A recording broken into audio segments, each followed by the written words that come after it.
I almost quit. I'm a country boy. I'm from West Virginia. I don't know nothing about this big time stuff. I never even asked to be big. I wanted to be effective, not famous.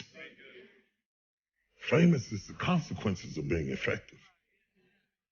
I didn't know nothing about being famous, and I didn't like it.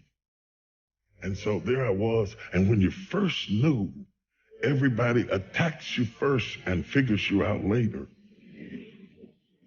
And the first time I was in the Washington Post, the article was so vicious it made me nauseous.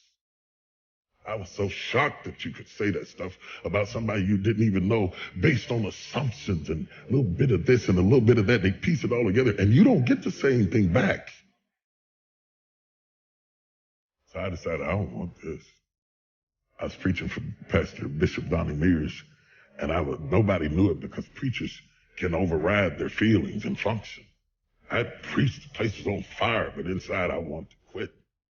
I told God, I'm through with this. I'm not going through this. I don't need this. I don't need that.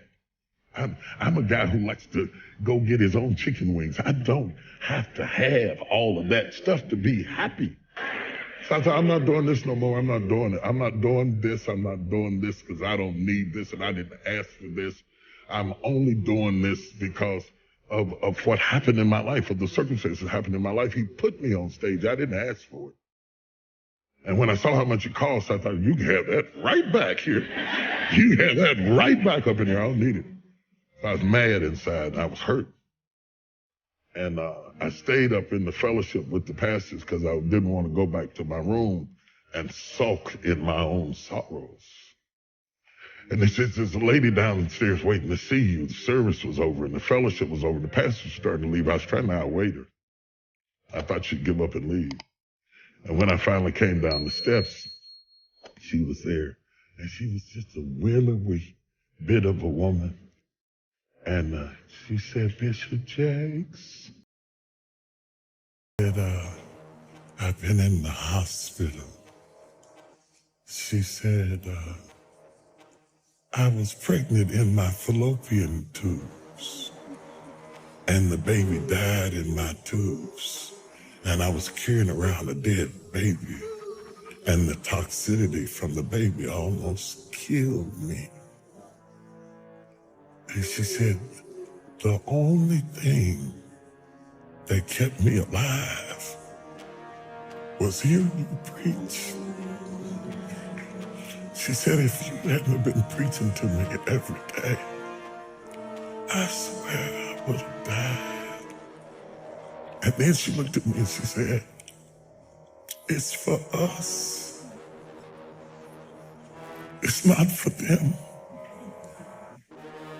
It's for us.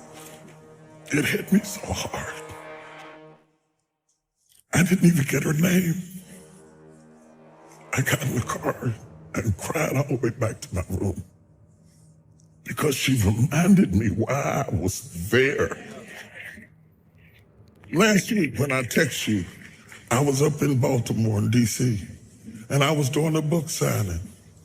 And this woman came up to the table to buy a sword. She said, you don't remember me, do you? I said, no. She didn't even look like the same person. She's all dressed up and gained weight. She felt like she wanted to say. She said, I met you in the bottom of Donnie Mears Church years ago, and I burst into tears. I lost it. I stopped the signing, and I jumped up and hugged her. If it were not for that woman,